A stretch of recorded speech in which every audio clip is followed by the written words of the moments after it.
This is my favorite micro four thirds lens, the Olympus 45mm f1.8. I have other lenses that I love, but if we imagine a scenario where all my lenses are rolling down a big hill towards a fiery pit and I could only say one of them, it'd be this. Why?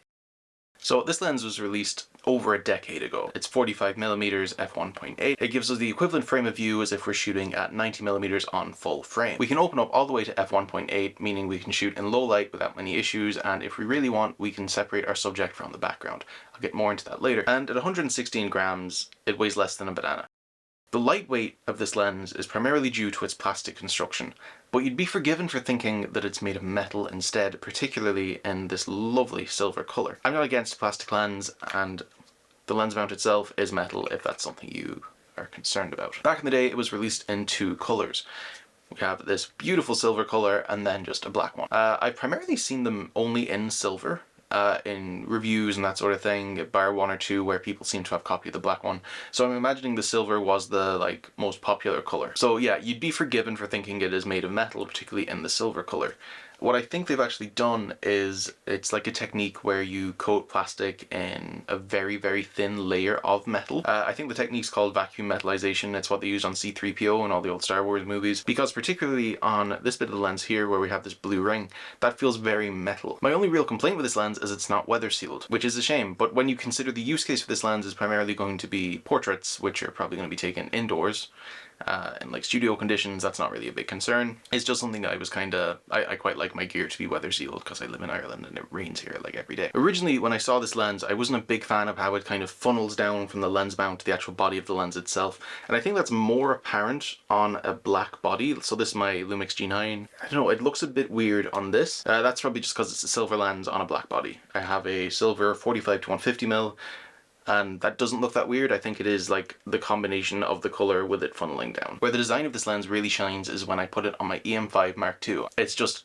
amazing looking. The silver of the lens matching the top bit of the silver on the body, and I don't know, it looks really old and kind of vintage, but also it's a really nice setup to carry around. I know technically the way the lens looks on a camera isn't important to things like image quality, right? But to me, if a setup looks cool, I'm probably more incentivized to go out and using it, which means I'm going to get more experience with that setup, which means I'm probably going to take better images with that setup. I play guitar, and most of the time I'm going to reach for a guitar that I actually like the look of over one that's maybe a bit easier to play or sounds better. That vintage look is something I'm going to be talking about in a bit as well. We have a 37mm filter thread that's pretty small, but you can find filters, you know, most filters you can find in that size. I tend to buy my filters in either 58mm for my everyday lens or 46mm because I have a bunch of lenses that size and I just use a step up ring. Just a final note on the design of this lens. This front little ring here unscrews for putting on a lens hood. Now, at the time this lens didn't come with a lens hood, and most used versions I can find don't come with one either. Luckily for me, I own a 3D printer, so now I have a lens hood if I want. The only problem is when you have a lens hood on the lens, then you're just left with this little ring. My ideal solution for this would have actually been that this clips on backwards and then your lens hood would attach to some sort of thread on the inside of this ring. Because if you do have a lens hood on, you don't really have anywhere to put this. But then again, camera bags have a bunch of teeny tiny pockets that no one really knows what to do with, so I suppose you could just put it in there. And I don't really find myself needing to shoot with a lens hood on this lens, but that's just something to be aware of if you want to shoot with a lens hood. I've not really talked about image quality because, quite frankly, I think it can be described in one word: superb. This is probably the sharpest lens I own. I don't mean that if you're shooting in ideal conditions at f5.6 then it's sharp. This thing is super sharp wide open. Now, I think it is sharpest from about f2.8 to f8-ish. Then you start to get a bit of diffraction due to your super tight aperture. But considering most people don't really shoot at that aperture, I think that's completely fine. And to be honest, if you want sun stars or something like that, you can stop this lens down and it's fine anyway. It's just not as sharp as it can be. So wide open f1.8, fantastic, but if you want a tiny bit more sharpness, you can stop down to f2.8, which still gives you a nice bit of depth of field. But if you want to shoot with this lens wide open, you've nothing to worry about. The use case of this lens was primarily for portraits, right? I'm always apprehensive to call something bokeh, because there's a lot of bokeh purists online who say unless it's like an orb, it's not bokeh. If it's like a crescent shape, it's not bokeh. I don't want to get involved in all that. I'm going to call it bokeh. The bokeh that you get on this lens is really nice. You get little tiny orbs. You get orbs. Sometimes you can have a little bit of a flat edge on them, but that's only when they're super close. you know, when you've got a bunch of them in the distance, you're not going to notice that. Again, considering micro four thirds, so you have the crop factor, depth of field isn't exactly the same as if you're on full frame, you can really get some nice separation between your subject and the background. And I find that because of the depth of field being different on micro four thirds, if you take a portrait with this lens, you can keep the whole face in focus, but the background can be out of focus. Whereas I feel sometimes you see people who shoot portraits and they have a, you know, a super fast like F1.8 lens on full frame, you might only get like the eye in focus, and you can kind of see that the tip of the nose is a bit blurry, or the back of the head's not as sharp as the rest of them. I did take a self-portrait with this lens. This was shot, I'll put the actual settings from the EXIF data on screen now, but as far as I know, I shot this at f1.8. It might have been f2.8, not too sure, with a flash, just in this room where I film stuff, just the other side. Because it's 45mm, you don't get that sort of flattened look of the face that you'd get if you were actually shooting with 90mm lens. Remember, this is 45mm, you just get it almost like you've cropped in to make it look like 90mm. You know, we're humans. One thing that we're very, very good at is identifying faces. If you're taking portraits, you know, you don't want to shoot, let's say, in 12mm because you're going to get like that kind of barrel look on the face, right? But you also don't want to shoot with, let's say, a 300mm because you're going to like completely flatten the face and make them look like a pancake. So the actual focal length of this lens gives you a really flattering look for portraits.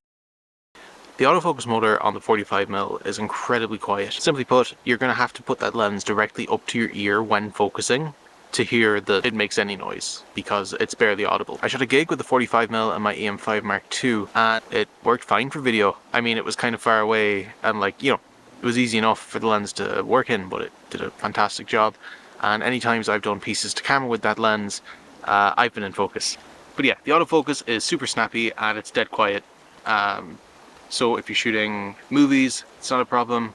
And if you're in like a really quiet scenario, let's say you're at a church or that kind of thing and you want to take photos, then that's not going to be the end of the world as well. Whereas with the 20mm I'm filming this on, I wouldn't shoot that at like a church or something because it's got such a loud autofocus motor. But yeah, and you can manually focus as well. It's really nice to turn the manual focus ring. It's almost like a fluid head of a tripod. It's got like a little bit of resistance, but in a nice way. It's all electronic, so if you want to, let's say, have it so that clockwise is actually different to clockwise, then you can map all that in settings and it's fine.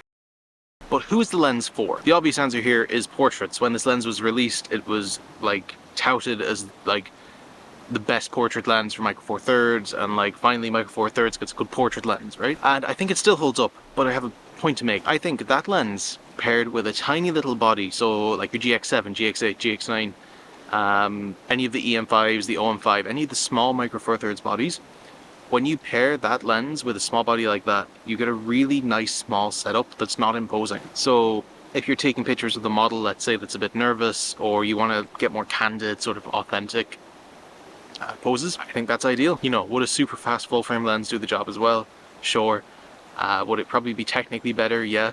But if I was having my image taken and someone wanted me to be kind of candid, I'd probably find it easier with a small body like this, with a tiny little lens on it. So, and that extends to street photography as well. When I do street photography, I want to be fairly incognito. I don't want to be that obnoxious person, you know, shoving a big camera in someone's face. Not that most street photographers are like that at all, but this lens is great because when I have the 45mm on my EM5 Mark II, it looks like a film camera. To the point where when I shot that gig, I took the camera out and the promoter was excited. He thought I brought a film camera with me to get film photos of the gig.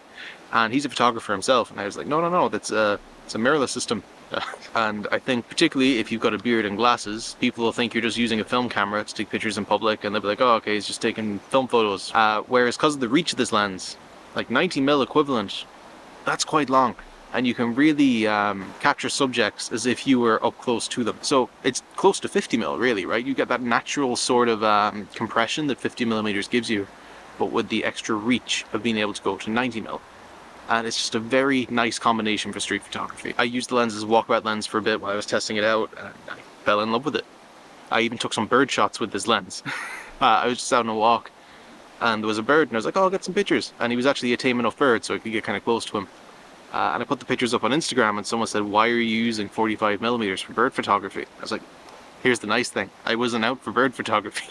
it just did the job alright as well. More stuff coming with this lens. I really want to do a point of view, like a photo vlog with it where I'm out in, let's say, an urban environment. All this stuff coming on the channel. I'm going to review the 20mm f1.7. I'm going to tie that into why I think this focal length has suddenly become very popular. I know it was popular back with some old film cameras, but now everyone seems to really enjoy 40mm, the equivalent of 40mm for street photography. So I'm going to look at that. But yeah, all this stuff's on the way. If you made it this far, I want to say cheers. YouTube's going to show you a few videos I think you might like. Just cheers.